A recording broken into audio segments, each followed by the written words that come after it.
جب ان کے پاس رسول آئے، جب ہم نے ان کی طرف 2 رسول بھیجے، پھر ان کی تکذیب کی گئی تو ہم نے تیسرے سے مدد دی، پھر وہ سب کہنے لگے بے شک ہم تمہاری طرف بھیجے گئے ہیں۔ انہوں نے کہا تم نہیں ہو مگر انسان جیسے ہم، اور رحمان نے کچھ نازل نہیں کیا، تم محض جھوٹ بولتے ہو۔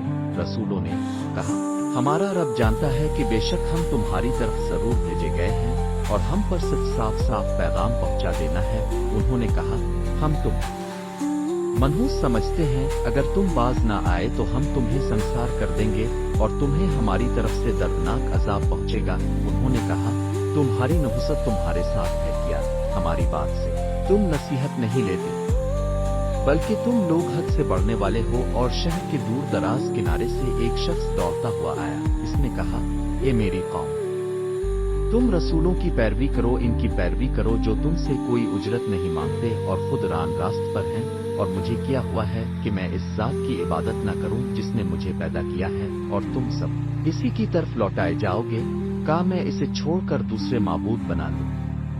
اگر رحمان مجھے کوئی نقصان پہنچانا چاہے تو ان کی سفارش مجھے کچھ فائدہ نہ دے گی، اور نہ ہی وہ مجھے بچا سکیں گے، تب تو میں کھلی گمراہی میں ہوں گا۔ بے شک میں تمہارے رب پر ایمان لایا، بس میری بات سنو۔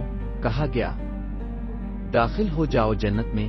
اس نے کہا کاش میری قوم جانتا کہ میرے رب نے مجھے بخش دیا اور مجھے باعزت لوگوں میں شامل کیا۔